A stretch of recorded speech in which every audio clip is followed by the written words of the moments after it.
Sir सरकार की तरफ से सुविधा तो उस टाइम पे मिलती है जिस टाइम हम पैसे दे देते हैं, चाहे उसमें मकान हो या खाली बच्चों के आय प्रमाण पत्र हो, जाति प्रमाण पत्र हो। यहाँ पर एमएलए या एमएलसी या फिर ग्राम पंचायत के जो चुनाव होते हैं तो क्या यहाँ पर बड़े बड़े दिग्गज नेता क्या वोट मांगने आते हैं? बड़े बड़े दिग्गज नेता सब वोट मांगने आते हैं और सब आश्वासन के सिवा और कुछ नहीं देते।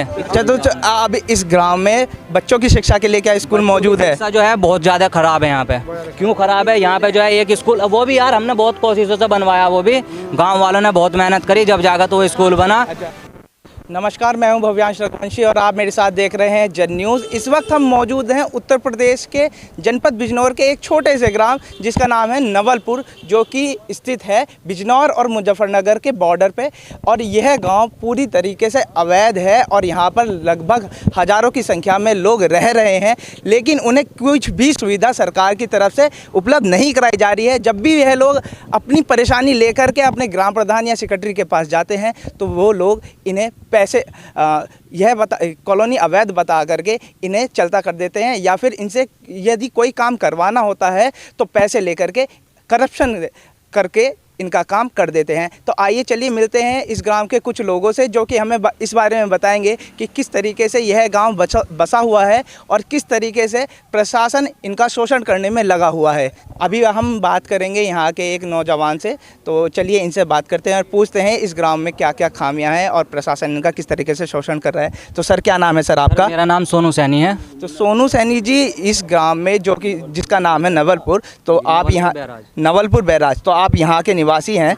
तो सर आपको सरकार की तरफ से क्या क्या सुविधा मिलती है?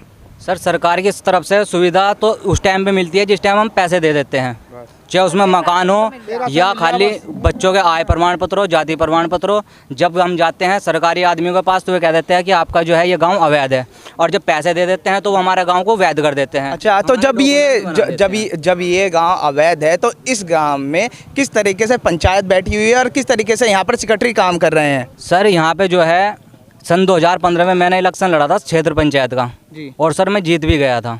तो सर मैंने बहुत कोशिश करी यहाँ पे अपने गांव में सामान लाने की, लेकिन मैं कुछ नहीं कर पाया क्योंकि मेरा उस टाइम पे मेरे साथ एक हादसा हो गया था। तो मैं उस टाइम पे समझ लो वो तो फ्लॉप हो गया मेरा काम। चलिए कोई नहीं, आप ये बताइए कि इस गांव की आबादी कितनी होगी? आबादी तो लगभग इसमें वोट है 1500। तो 1500 वोट है। तो आप जो कह रहे हैं वोट हैं, तो क्या यहाँ पर अधिकारी या यहाँ पर एमएलए या एमएलसी या फिर ग्राम पंचायत के जो चुनाव होते हैं तो क्या यहाँ पर बड़े बड़े दिग्गज नेता क्या वोट मांगने आते हैं? बड़े बड़े दिग्गज नेता सब वोट मांगने आते हैं और सब आश्वासन के सिवा और कुछ नहीं देते। मैंने उनसे ये कहा था कि यहाँ पे एक जो हमारे गाँव के नाम का तुम गेट लगवा दो। हमारे भारतेंदु जी आए थे, उनसे भी इस बात को रखा गया था। और जो है हमारी ब्लॉक से, हमारी क्षेत्र से रुचि वीरा जी हैं, उनके सामने इस बात को रखा गया। और जो है बड़े बड़े दिग्गज नेता जो हैं हर बार हर इलेक्शन में आते हैं यहाँ पे, लेकिन कोई भी आज तक हमें आश्वासन के सिवा और कुछ नहीं दिया। अच्छा, तो अब इस ग्राम में बच्चों की शिक्षा के लिए क्या स्कूल मौजूद है? शिक्षा जो है बहुत ज़्यादा खराब है यहाँ पे। क्यों खराब है? यहाँ पे जो है एक स्कूल, वो भी यार हमने बहुत कोशिशों से बनवाया, वो भी गांव वालों ने बहुत मेहनत करी, जब जाकर तो वो स्कूल बना। अच्छा, स्कूल में लगभग कितने टीचर होंगे इस वक्त? टीचर जो है एक तो मास्टर जी हैं और एक हेड मास्टर नहीं है और 2 टीचर हैं। तो 4 टीचर हैं। और कितने बच्चे इस वक्त स्कूल में पढ़ रहे होंगे? बच्चे तो ऐसे होंगे 700-800 बच्चों पे सिर्फ कुल 4 टीचर मौजूद हैं इस वक्त। और यहाँ पर रोड की जो सड़क है, सड़क की किस तरीके से सेवा प्रदान की गई है? जो बिजली कनेक्शन आपको दिए जा रहे हैं ये किस तरीके से आपको दिए जा रहे हैं?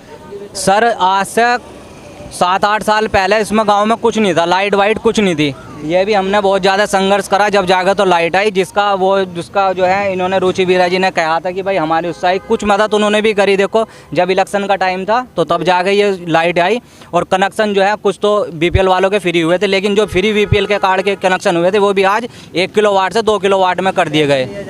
और जो है अब जो है उसमें भी जो है रिश्वतखोरी चल रही है बहुत ज़्यादा जी। तो आप जैसे इस गांव में रह रहे हैं, जैसे आप बता रहे हैं ये गांव पूरी तरीके से अवैध है, तो जो आपके ग्राम पंचायत से जो कागज़ बनते हैं, जैसे कि आपका निवास प्रमाण पत्र या आपका आय प्रमाण पत्र या फिर और निवास प्रमाण पत्र नहीं बनाए, तो अभी जो है मैंने पूर्व में उनका जब मैंने शिकायत की थी मानवाधिकार आयोग को, जब जाकर तो ट्रांसफ़र हुआ था उनका